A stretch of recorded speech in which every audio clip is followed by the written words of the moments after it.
Next students, हम exercise करते हैं 5th ई मूवमेंट्स चैप्टर की। एग्जाम्पल है like parallel forces of magnitude X Y Z. जो ये मैं एग्जाम्पल करवा रही हूँ ये इंपॉर्टेंट एग्जाम्पल है।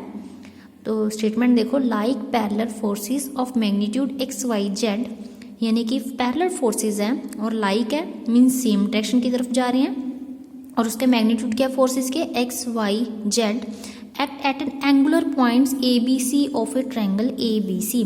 हम एक ट्रायंगल ड्रॉ करेंगे ए बी सी, उसके जो एंगुलर पॉइंट है, एंगुलर पॉइंट किस पे है, ए पॉइंट पे एंगल बन रहा है, बी पॉइंट पे एंड सी पॉइंट पे एंगल बन रहा है। तो एंगुलर पॉइंट्स कौन से हुए, ए बी सी, उस पॉइंट पे ये फोर्सेस एक्ट कर रही है। और लाइक है मीन्स डायरेक्शन सेम है। मान लो ए पॉइंट पे एक्स फोर्स एक्ट कर रही है, बी पॉइंट पे कौन सी एक्ट कर रही है, वाई, और सी पॉइंट पे कौन सी एक्ट कर रही है, जेड फोर्स एक्ट कर रही है। तो ये जो डायरेक्शन है ना तीनों की, वो सेम डायरेक्शन है क्योंकि लाइक का हुआ है।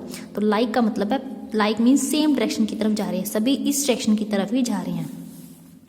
Prove that the perpendicular distance of their centre from the side B C, B C से एक हम परपेंडिकुलर डिस्टेंस ड्रॉ करेंगे, यानी कि BC से इज वो परपेंडिकुलर डिस्टेंस ये होगा। And where area triangle, this is the area of triangle ABC and BC is A। BC की साइड हमें स्मॉल a गिवन है, तो एरिया ऑफ ट्रायंगल डेल्टा दिया हुआ है हमें।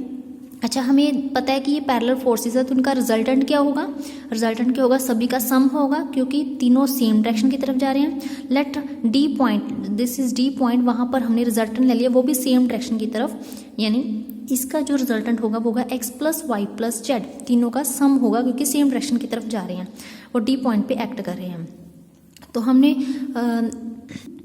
हम क्या करेंगे, हमें पता है कि since from A draw EL perpendicular to BC, कि जो AL है वो BC के ऊपर परपेंडिकुलर हम ड्रॉ करेंगे, एंड DM जो D पॉइंट है वो परपेंडिकुलर BC के ऊपर ड्रॉ करेंगे क्योंकि हम मूवमेंट लेंगे BC के अबाउट।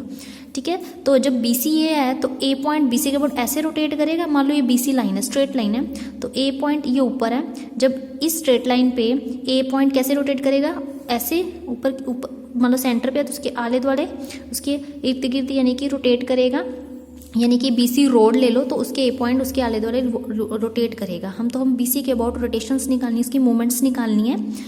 तो BC के अबाउट मूवमेंट कैसे निकालेंगे, देखो ये BC है, तो पहले फोर्स की बात करें तो हमें पता है कि वरिग्नन्स थ्योरम क्या होती थी कि जो रिजल्टेंट की मूवमेंट निकालेंगे वो किसके इक्वल होगी, sum of the movements of other forces. तो रिजल्टेंट की मूवमेंट क्या होगी, रिजल्टेंट, ये रिजल्टेंट है R, और परपेंडिकुलर डिस्टेंस जिसके अबाउट मूवमेंट निकाल रहे हैं, किसके अबाउट निकाल रहे हैं, हम BC के अबाउट निकाल रहे हैं। तो उस रिजल्टेंट का D पॉइंट से रिजल्टेंट पॉइंट एक्ट हो रहा है, तो वहाँ से हम परपेंडिकुलर डिस्टेंस BC के ऊपर ड्रॉ करेंगे, वो है DM। तो परपेंडिकुलर डिस्टेंस क्या होगा, DM। तो resultant to DM is equal to sum of other forces का रिजल्टेंट। अब X फोर्स की बात करें तो उसका परपेंडिकुलर डिस्टेंस होगा AL जो BC के ऊपर होगा क्योंकि हम BC के अबाउट मूवमेंट निकाल रहे हैं, X इंटू AL। और देखो हम BC के अबाउट मूवमेंट निकाल रहे हैं तो B और C पे जो Y और Z की मूवमेंट है वो जीरो होगी बिकॉज B पॉइंट पे Y पास कर रहा है, Y फोर्स पास हो रही है, और C पॉइंट पे Z फोर्स पास हो रही है, तो उसकी तो मूवमेंट जीरो होगी। बाकी अदर की रहेगी वो कौन सी, X और रिजल्टेंट, उसकी हमने लिख ली, Y और Z की जीरो होगी। ठीक है, तो ये आ जाएगा RDM is equal X into AL। वहाँ से DM की वैल्यू निकाल दी, R मल्टीप्लाई हो रहा है, वहाँ डिवाइड हो जाएगा, यानी X by R into AL। अच्छा, हमने एरिया ऑफ ट्रायंगल डेल्टा का हुआ है, तो एरिया ऑफ ट्रायंगल का फॉर्मूला लगाते हैं half into base into height, क्योंकि राइट एंगल ट्रायंगल है, 90 डिग्री का एंगल है, तो बेस कितने हैं BC, हाइट कितनी है AL। ठीक है, तो BC इंटू AL। BC की साइड देखो स्टेटमेंट में हमें कितनी दी है, स्मॉल a, तो BC की जगह हम स्मॉल a रखेंगे, साथ में AL। यहाँ से हम AL की वैल्यू निकालेंगे because AL is perpendicular distance, और हमने परपेंडिकुलर डिस्टेंस ही फाइंड करना है from their centre of side BC, यानी कि BC से साइड से जो हमने यहाँ से परपेंडिकुलर डिस्टेंस ड्रॉ किया है AL, उसकी वैल्यू हमने ये प्रूव करनी है। तो AL की वैल्यू देखो क्या आएगी, यहाँ से 2 डेल्टा के साथ मल्टीप्लाई हो जाएगा, 2 डेल्टा अपॉन A। ठीक है, तो हम पहले वैल्यू देखो कैसे निकालते हैं। जो DM की वैल्यू क्या थी, X बाई R AL, तो DM की जगह हम पुट करेंगे, तो देखो DM में हम X बाई R वैसी AL की value 2 delta by A put कर दी, AL की वैल्यू हम ऊपर पुट कर देंगे, और R की वैल्यू क्या थी, X plus Y plus Z, तो ये आ जाएगा। तो DM is also perpendicular distance from side BC, तो हम DM परपेंडिकुलर डिस्टेंस की वैल्यू निकाल दी, वो क्या आएगी, X upon X plus Y plus Z 2 delta by A। ये फर्स्ट का आंसर आ गया। Next student example third, 3 parallel forces P Q R act at the vertices of triangle A B C. यानी ए बी सी triangle पे 3 forces act हो रही है P Q and are. ठीक है, लाइक फोर्सेज है, यानी पी फोर्स जो है या और क्यू बी पॉइंट पे क्यू फोर्स एक्ट हो रही है, सी पॉइंट पे जो आर फोर्स एक्ट हो रही है वो सेम डायरेक्शन में जा रही है। ठीक है, and the centre lies at the circum centre of triangle. जो उसका सेंटर है ट्रायंगल का वो सर्कम सेंटर में लाई कर रहा है, यानी सर्कल के अंदर सेंटर बन रहा है। यानी जो ट्रायंगल है उसके अंदर एक हम सर्कल जो है ड्रॉ करेंगे, उसके अंदर का जो सेंटर होगा वो सर्कम सेंटर होता है। यानी समझ लो कि यहाँ एक सर्कल है ड्रॉ किया हुआ है, तो उसके अंदर का सेंटर सर्कम सेंटर है। तो O point is a circumcentre of triangle. Show हमने ये करना है। ठीक है, तो जो ओ पॉइंट इसका सर्कम सेंटर है तो ये होगा सेंटर से लेकर, मान लो ये सर्कल ड्रॉ किया हुआ है, इसका सर्कम सेंटर है, सेंटर से लेकर मान लो सर्कल का सेंटर ओ है, तो ये ओ बी इसका रेडियस होगा, क्योंकि सर्कल का रेडियस बनेगा, क्योंकि जो सर्कल के सेंटर पॉइंट पे ओ है। तो अगर हम यहाँ से एक जैसे मतलब सॉरी हमने सर्कल अंदर की तरफ कहा था, हमने यहाँ कहा ना सर्कल यहाँ पर बाहर की तरफ ऐसे बनेगा, बाहर की तरफ सर्कम सेंटर। ठीक है, तो उसके अंदर का जो सेंटर ओ है वो ओ और बी क्या होगा, इसका रेडियस होगा, क्योंकि बाहर हम सर्कल जैसे ड्रॉ करेंगे तो ओ से लेकर बी तक का मान लो सेंटर ओ है तो उसका रेडियस ओ बी होगा। ठीक है, तो हम ओ से एक परपेंडिकुलर ड्रॉ करेंगे 3, एक O D O E and O F. ये हमने परपेंडिकुलर ड्रॉ किए O D O E and O F. ठीक है, तो हमने मूवमेंट्स निकालनी है। पहले हम जैसे बी सी के अबाउट मूवमेंट्स निकालेंगे, फिर ए बी के अबाउट, फिर ए सी के अबाउट। पहले हम बी सी के अबाउट मूवमेंट्स निकालते हैं।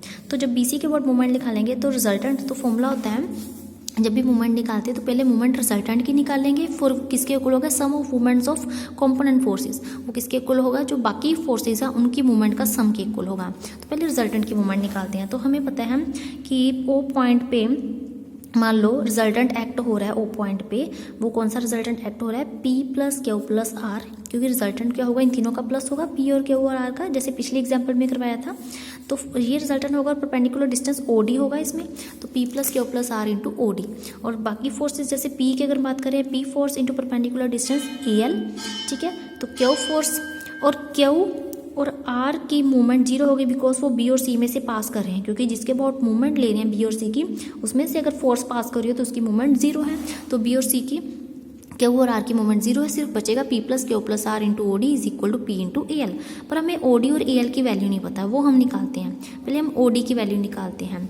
ओ डी की वैल्यू कैसे निकालेंगे, देखो ये साइड है ओ डी, तो हम ये ट्रायंगल लेंगे, इस ट्रायंगल में क्या करेंगे, इस ट्रायंगल में जो ओ डी है, ये जो ट्रायंगल है, ठीक है, ये एंगल पूरा ए है, पूरा एंगल ये ए है, इधर सेंटर पे आके डबल हो जाता है, एंगल 2A हो जाएगा, पूरा 2A हो जाएगा, तो हाफ कितना हो जाएगा ए, यानी इधर भी ए इधर भी ए, टोटल 2A, हाफ कितना हो जाएगा ए। तो इस ट्रायंगल में ये एंगल ए है। फिर तो हमें वैल्यू किसकी निकालनी है, ओ डी की। तो इस एंगल के सामने वाली साइड क्या होती है, परपेंडिकुलर। ठीक है, तो यहाँ पर हम ये परपेंडिकुलर है, ये बेस है और ये हाइपोटेन्यूज है। तो हमारे पास कोस ए का फॉर्मूला होता है ओ डी, क्योंकि ये हमें बेस है तो कोस का फॉर्मूला लगाएंगे। ये साइड परपेंडिकुलर, एंगल के सामने वाली साइड परपेंडिकुलर है, B D is perpendicular side, तो ओ डी इज बेस, तो कोस का फॉर्मूला लगाएंगे, एंगल ए लेंगे, जो ए या हाफ एंगल है, तो बेस अपॉन हाइपोटेन्यूज, बेस कितना है ओ डी और हाइपोटेन्यूज कितना है ओ बी।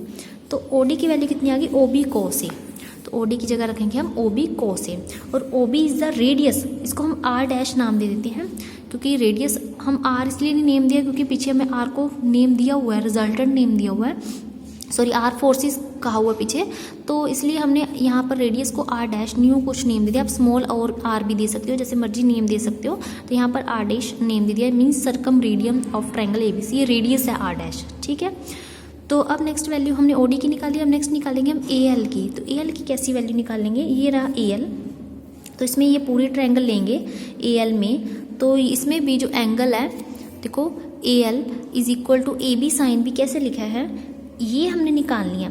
तो इस साइड की ये परपेंडिकुलर है, अगर हम बी एंगल, ये बी एंगल है तो बी एंगल लेते हैं, तो साइन बी, क्योंकि हमने परपेंडिकुलर साइड निकालनी है तो साइन लगाएंगे, तो परपेंडिकुलर का फॉर्मूला होता है, यानी साइन का फॉर्मूला था परपेंडिकुलर अपॉन हाइपोटेन्यूज, हाइपोटेन्यूज कितनी है ए बी, तो A L upon A B, तो वहाँ से ए एल की वैल्यू कितनी आ गई, ए बी साइन बी, और ए बी की साइड कितनी है, देखो हमारे पास हमें ये पता है कि जब ट्रायंगल की बात कर रहे हो ए बी सी ट्रायंगल की, तो ए बी की साइड होती है स्मॉल सी, बी सी की होती है स्मॉल ए और ए सी की होती है स्मॉल बी। तो ए बी की स्मॉल सी है तो हम ए बी की जगह रखेंगे स्मॉल सी साइन बी।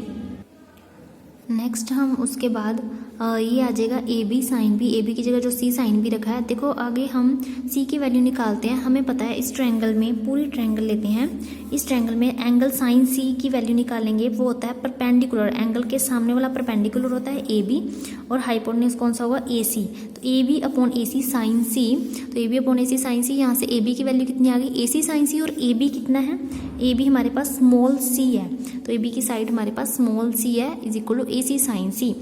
तो ए सी की जगह उन्होंने क्या रखा है, देखो स्मॉल सी की जगह रखेंगे ए C sine C, sine C तो ये रहा, ए सी की जगह 2r डैश आएगा। कैसे आएगा, क्योंकि जो ए सी पूरी साइड है ये सर्कल का डायमीटर बन रहा है, हाफ रेडियस बन रहा है और पूरी साइड सर्कल का डायमीटर बन रहा है। डायमीटर जैसे हाफ रेडियस है मतलब आर डैश है, तो डायमीटर कितना होगा 2r डैश, डबल होगा डायमीटर। तो यहाँ पर ए सी की जगह आएगा 2r डैश साइन सी। तो हमारे पास ये सी की वैल्यू आई 2r डैश साइन सी, तो सी की जगह हम रखेंगे 2r डैश साइन सी, ना साथ में साइन बी। तो ये वैल्यू ए एल की आ गई, तो ए एल की वैल्यू हम यहाँ पुट करेंगे और ओ डी की वैल्यू दोनों पुट करेंगे। देखो P plus Q plus R, O D की वैल्यू है R dash cos A is equal to P multiply A L की वैल्यू क्या है 2r dash sine C sine B. ठीक है, ये वैल्यू रख दी। देखो P plus Q plus R, यहाँ से ना आर डैश से आर डैश कट हो रहा है, क्या बचेगा यहाँ से, देखो 2 बचा, साइन 2 बचा और साइन बी साइन सी बचा, वो मल्टीप्लाई हो रहा है, इधर डिवाइड में आ जाएगा 2 साइन बी साइन सी, साथ में हमने, और इधर साइन मैं बताती हूँ कैसे आया, इज इक्वल टू इधर है पी और इधर क्या अकेला कोस है, वो इधर डिवाइड में आ जाएगा। हमने दोनों तरफ साइन ए से डिवाइड कर दिया दोनों तरफ, क्योंकि जब साइन ए से साइन ए कट होएगा यही टर्म बचेगी। तो क्योंकि साइन ए नहीं है, साइन बी साइन सी है, तो साइन ए से दोनों तरफ हमने डिवाइड कर दिया। ठीक है, तो ये मूवमेंट निकाल दी फर्स्ट पी सी के बाद। अगर हम सी ए और ए बी के बाद लेते हैं तो सिमिलरली डाल के लिख लेते हैं कि P plus Q plus R 2 sine A sine B sine C वैसे आएगा, बस पी की जगह की कौन सी फोर्स आ जाएगी। मान लो अगर हम सी ए की अबाउट मूवमेंट लेते हैं तो सी ए के अबाउट मूवमेंट लेने पे फोर्स कौन सी आएगी, क्यू आएगी। ठीक है, जब हमने ए बी के बी सी के अबाउट लिया था मूवमेंट, बी सी के अबाउट मूवमेंट लिया था तो फोर्स पी लिखी थी हमने। देखो तो यहाँ पर जब बी सी के अबाउट लिखा था यहाँ पी लिखी थी, सी ए के अबाउट क्यू लिखेंगे और ए बी के अबाउट मूवमेंट आर आएगी। तो क्यू अपॉन और ए बी एंगल पी के साथ एंगल कौन सा आया था sign A, sign A Q के साथ जो एंगल बनेगा बी का एंगल, क्यू बी पे लग रहा है तो एंगल बनेगा साइन बी कॉस बी और आर के साथ बनेगा साइन सी कॉस सी। ठीक है, तो सी ए और ए बी दोनों की हमने वैल्यू लिख दी। अब देखो लेफ्ट साइड इक्वल है, राइट साइड हमने इक्वल कर दिया, यानी पी ये इक्वल है तो ये तीनों इक्वल हो जाएंगे, तीनों इक्वल लिख दिया। तो हमने तीनों तरफ ना 2 से मल्टीप्लाई कर दिया तो फॉर्मूला बन गया 2 sine A sine B, 2 sine theta cos theta होता है साइन 2 थीटा, ऐसे 2 sine B cos B sine 2 B के इक्वल होगा, 2 sine C cos C sine 2 C के इक्वल होगा। और यही हमने प्रूव करना था। ठीक है, तो ये आंसर आ गया, ये प्रूव हो गया।